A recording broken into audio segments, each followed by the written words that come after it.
Good morning from southern Alabama. I'm at a campground here, and I've been traveling for the last 4 months, and I've been in some really beautiful places, the Badlands, Black Hills in South Dakota. But the last few weeks I've been mostly uninspired to photograph. And although I have been in some beautiful areas known for their waterfalls and their fall colors, the problem is the waterfalls have been mostly dried up, and I'm too early for the fall colors. So I got inspired to try something a little different. I decided that I would shoot only in black and white. And that started at a waterfall that I was able to get to the top of the falls because there really wasn't that much water. And I was able to photograph a lot of the rocks and some water as well. And so there were a lot of patterns and textures, leading lines, and a lot of tonal contrast going on there. So I was inspired to do some black and white. So like most nature photographers, most of my images are in color. I very rarely do black and white. But I'm inspired by black and white photographers and their images, but I seem to hold them to a higher standard. And I think it might be, there might be an Ansel Adams fear in there somewhere. He set the bar pretty high for black and white images, but I also think it's because we don't see in black and white. So to make that leap from a color image to a black and white image, it just seems a little more difficult, and at least to pull it off well. So I really think, to pull off a really good, compelling black and white image, you have to really learn how to see in black and white. Even better if you can see in black and white before you get that image. Now, I'm from Florida, and we have there our own Ansel Adams, a black and white landscape photographer by the name of Clyde Butcher. Now recently he gave a live Instagram Q&A, and I asked him the following question: what advice do you give to a nature photographer that wants to start creating black and white images? And his advice was, commit to shooting black and white. Now that's easy to say for a film photographer, but what about with a digital camera? How do you commit to shooting in black and white? Well, first of all, you can buy a filter that you can hold up to your eye, and that will allow you to see black and white. It just filters out all the colors in the image that you want to shoot. But the good news is your digital camera has the technology to do that for you.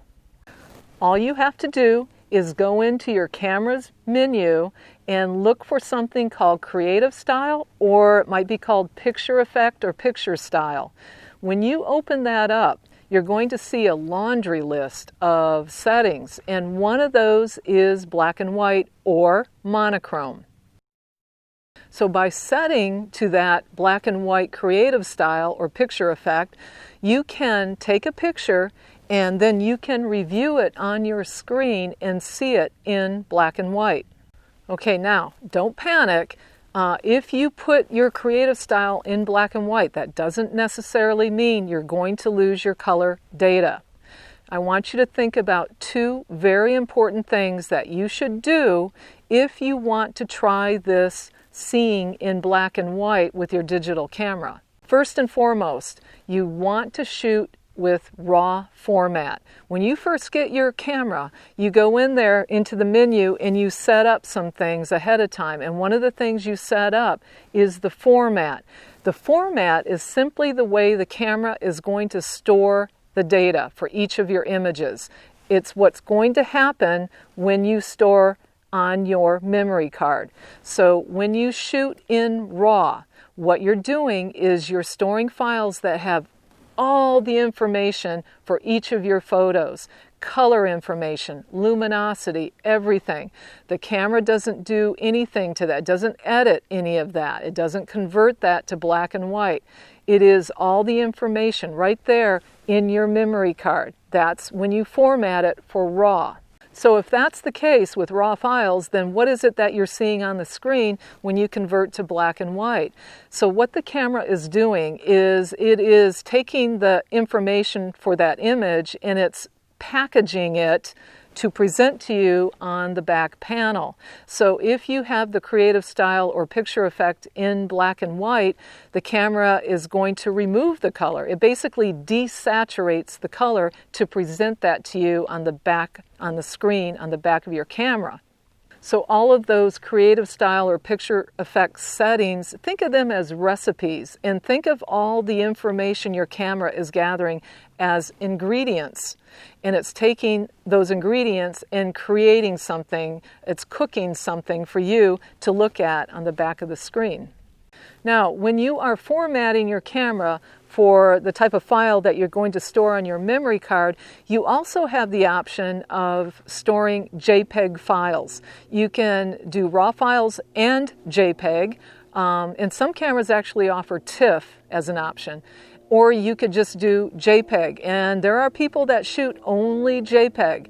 If you shoot JPEG, and that's what you store on your memory card, whatever your creative style or picture effect is set on, that is going to be how your JPEGs will look.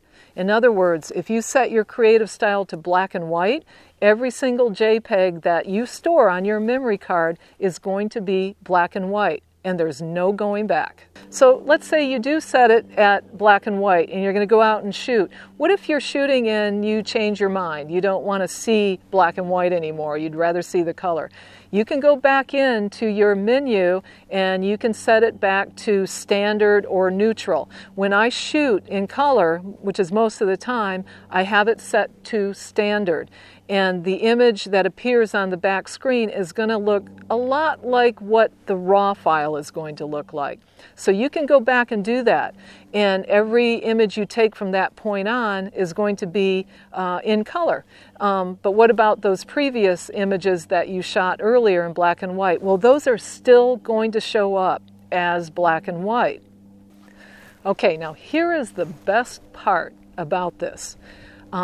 If you shoot in live view, okay, you are not only going to be able to review your images in black and white, but you're also going to be able to see your images in black and white before you take the shot.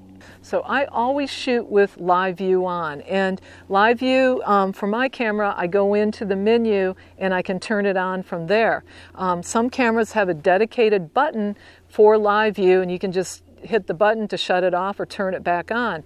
I always have it on. And the reason why I have it on is because I rely a lot on the histogram that comes with the live view.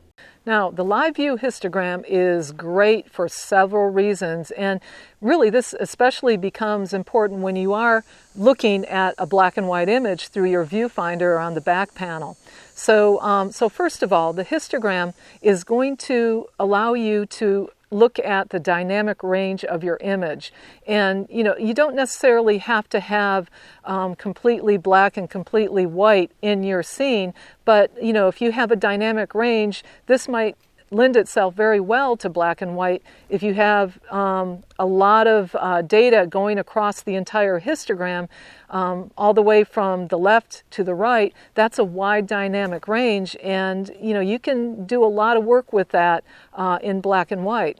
The second good reason for using the histogram is it helps you to avoid clipping the highlights. So really, the darks, you really don't have to worry so much about them losing detail there. What you want to be looking at is avoiding having too many of your pixels pushed up against the right side of that histogram, because once you lose those, you really can't do much with them.